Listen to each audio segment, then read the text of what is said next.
It's Brian Preston, the Money Guy. Okay, Zach on YouTube asks, if you have funds ready to invest, is it better to put it all in as a lump sum or dollar cost average over time and put a little bit in each month? So, Zach, we have so many questions on this, and there's so much research out there that we've spent a lot of time digging through, so you don't necessarily have to. Here's the thing. The math, it's obvious. Let me give you the caveats here. 80% of the time, if you look at over a 10-year cycle, markets make money. Well, if you have something that makes money 80% of the time, you know that lump sum mathematically is the best decision because you're like, wow, 8 out of 10 years, it's going to be great if I just put that money in there. And that's why I tell people when you're making Roth contributions or you come into a windfall that's not like life-changing, but it's just, less than 10, 15% of your annual income or something like that, just put it to work, because, statistically and historically, that is always going to be the best decision. The caveat or the asterisk is when you get that life-changing money, because the research also shows that somebody who gets offered, like say you sell a business, you sell some land, or you have a big payout that's life-changing money. I'm talking about hundreds of thousands of dollars, if not millions of dollars.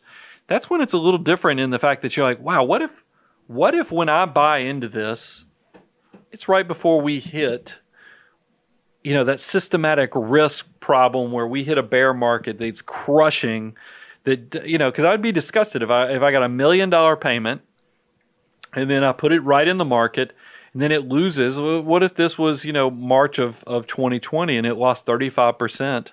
And That's a lot more money, yeah. You'd probably feel a little disgusted, and you'd probably be one of those people that sells out at the worst time, and then you sit on the sidelines waiting to get back in, and then you kick yourself for asking. So there's a lot of behavioral stuff that goes into this question too. So that's why I always recommend on somebody who comes into life-changing windfall money or big lump sums of money, spread it out over 10 months. A lot of the research shows as long as you don't go over 10 months, 10 to 12 months, I'll stretch it a little further if it's a large sum of money. But most people, 10 months is plenty. It allows you to get past all the emotional stuff. It allows you to avoid some of the things that you're worried about with timing of the market. And what I like about it is that if you do the 10-month strategy, it doesn't ding you too much on performance, because think about it, you're just 10 months. It gets you over those hurdles, but what I also like is it can be dynamic. What if you do this process, and then what if you are the fortunate, it sounds weird to say fortunate, but what if you came into this lump sum of money in late January, early February of 2020, and you meet with somebody like us and we say, hey, we're going to dollar cost average this $1 million over the next 10 months. Market goes down 35% after you buy your first investment.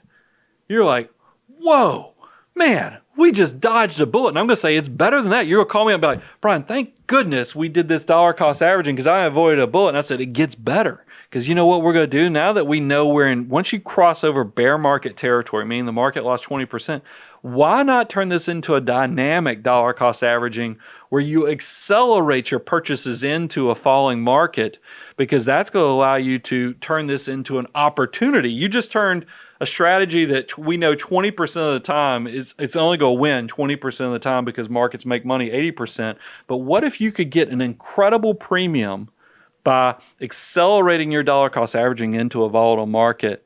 It works, guys. And that's something that I've seen it, and I just love that. So you checked a lot of boxes. You checked the box on the emotional stuff so that you don't have to try to figure out the best month or day to buy. You just go create a system to do it. And then you've got a great backup plan that if things do get sideways, you know what? We can accelerate this dollar cost averaging so you get the best of all situations that could come your way. Yeah, that's great.